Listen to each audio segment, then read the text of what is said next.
Good morning, everyone.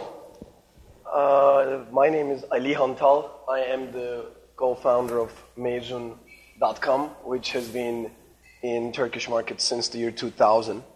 We've been giving information to students who would like to study abroad. We started with the US only, and it's been 12 years, very good journey for us. We have actually gone through a very great change that I will be talking about today. It is the new internet era, mobile digitization, and cross-platform stores, and all that is very important because our current target market is really, as Dan Tapscott called it, is the engineers. And I will be talking about it in a while. Then I will give you insights about Turkish students and the Turkish market. Then I will be talking about Turkish students in the US a little bit. And then I will be talking about 2+2.org, which is a very exciting project for us. Thanks to Zepur and CJCC. She really personally taught me a lot about what community college can do to a Turkish student, to any student. And when I finally understood it, I was like, wow, Zep, this is something that we need to talk about. And then we thought about this idea of getting 2+2 in Turkish, which is 2+ means +2.org. And we are already beta testing it, and we'll be launching it in a month, actually. April 8th will be when we will be launching that. And then I'll give you a little bit of information about Mezun. Now, before I start my presentation, I would like to tell you that I was an international student here. In 1997, I came to US, to Baltimore, and I'm driving my new car that I just bought, and I'm trying to get to my cousin's house in Bethesda, Maryland, from Baltimore. It's 4-lane road.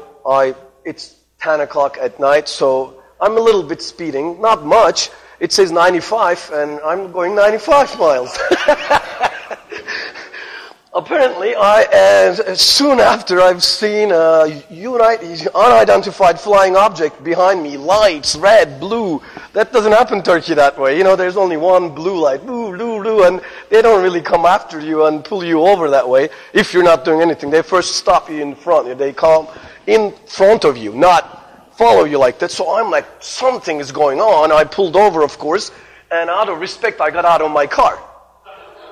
In Turkey, that's respectful. So I'm trying to go as fast as I can so that the guy is not going to get out. That's how you should do in Turkey, so that the guy can still sit in his car and like say, yeah, what did you do? You know, what did I do? And he stands up and takes the projector to my face, and then he says, shows me his gun, not directing at me, shows me his gun, and he's like, get into your car. I'm like, whoa, I'm thinking about the newspaper next day. Turkish guy getting killed in his first week. I don't know why, but I was there, so I, of course, jumped back in my car. He comes after me, asks me, what are you doing? I'm like, what am I doing? I might not even be talking English at that point. So he's like relaxed, and like he really just said, are you new here? I said, yes. And he started giving me advice. He said, do not get out.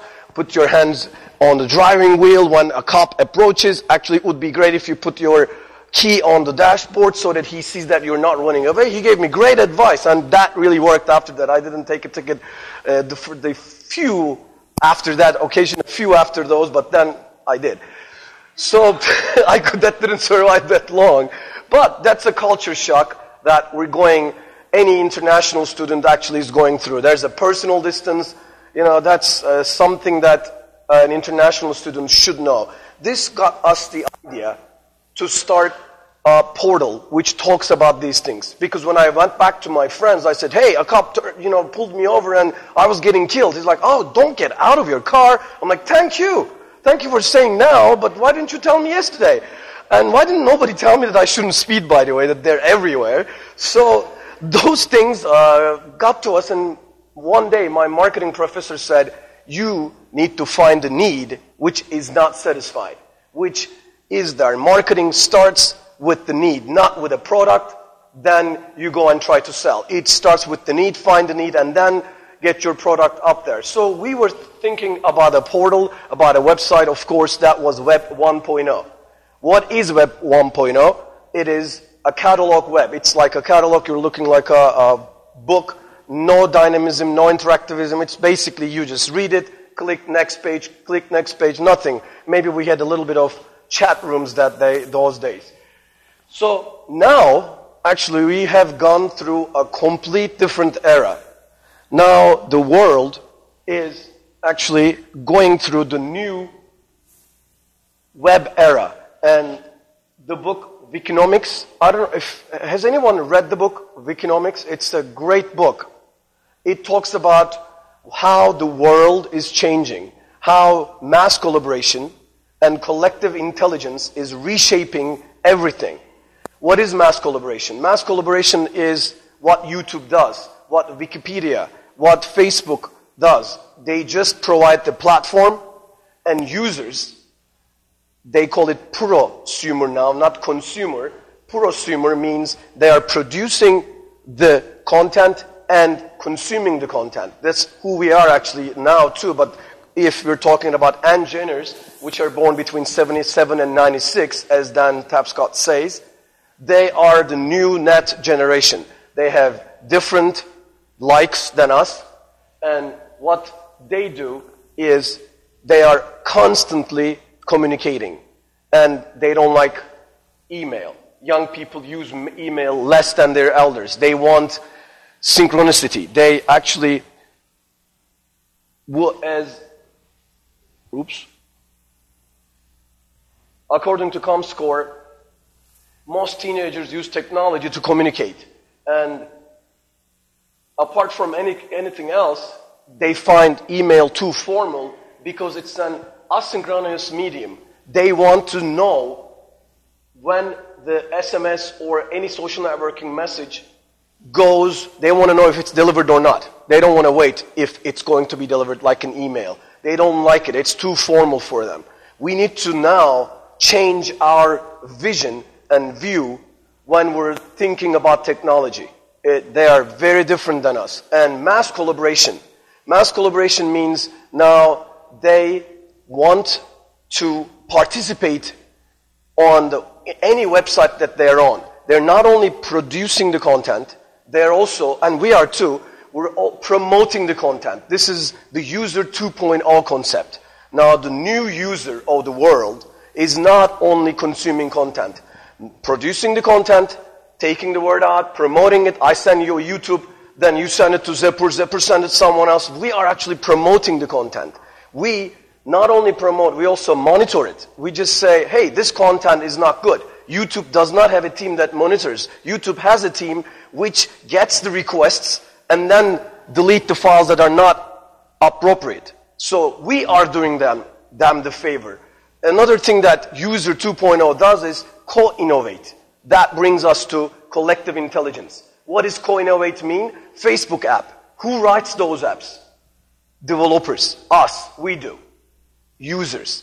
Who writes apps for Apple App Store? Who writes apps for Android App Store? These are called cross-platform app stores.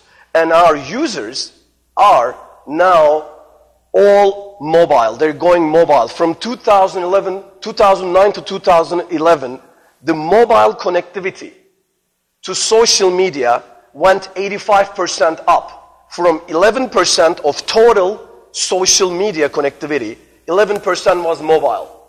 Now it's in 2011, in 2 years, it became 20%, 85% increase. What they are estimating is in 2015, 60%, more than 60% of young population and Gen-ers will be online on social media through mobile. They will not even have a PC or a laptop. That's what the real, or now what we're looking at actually in the world right now, that world is getting mobile.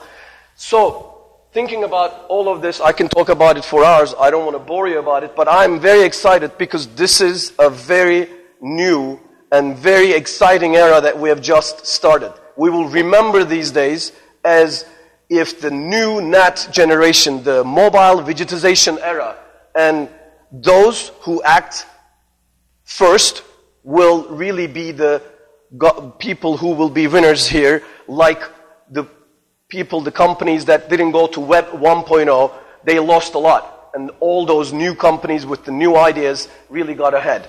So this is where we're at with the world. Now, a little bit of insight about Turkish students. Breakdown by age, if you see, the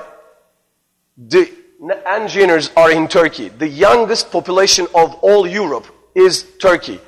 And the average age is 29. Now, if you look between 14 and 18, we have 24%. And 19 and 24, if you added 41%. And this is actually a very young population, and they are very connected.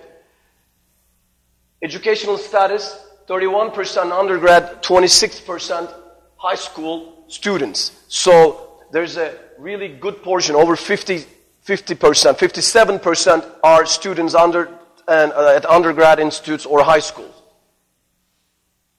Main motivation is by far work and career. And how sophisticated they are not very sophisticated.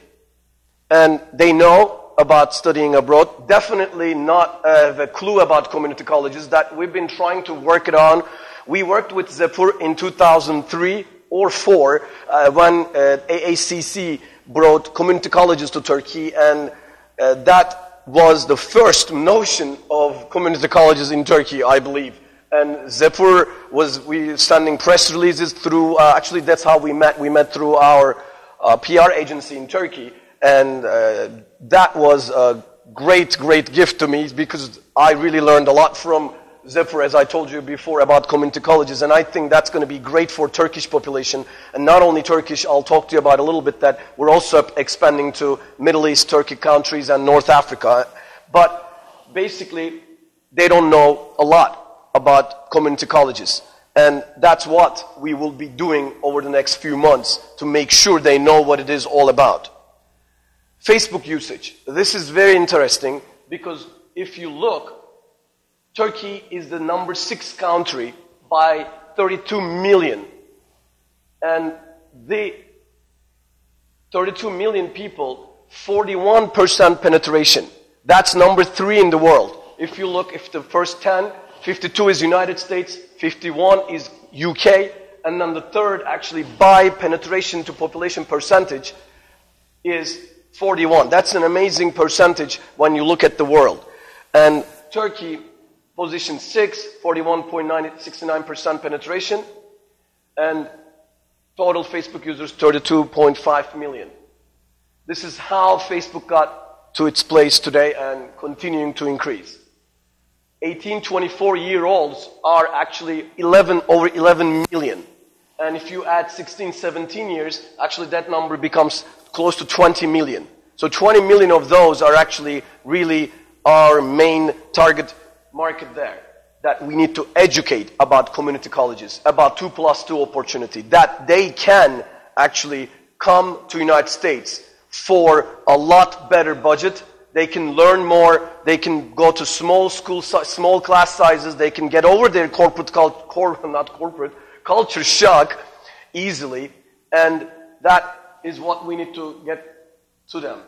And 64% is male in Facebook users, where 36% is female. It's a little different than 50% in Mexico and UK. Turkish students in the US, Turkey has been in the top 10 for long years, and with a little decline now, there's a little bit of less than 12,000 students, as Open Doors says. And now I would like to talk to you about 2+2 in Turkey, what we're doing in 2+2. And if you have any questions up until now or any time, please let me know. And if I'm talking too much, just say, Ali, please, just enough. You know, I like to talk a lot. 2+2 in Turkey. Main challenge for us is Turkish people do not know about the opportunity. And what we did is we started a partnership with CJCC, and we are now trying to get Turkish population understand what 2+2 is all about. 2+2, as I told you, is going to be launched very soon. This is the main 2+2 site, which actually we're planning to change. We are planning to make it one site, and then it will be all managed, content management.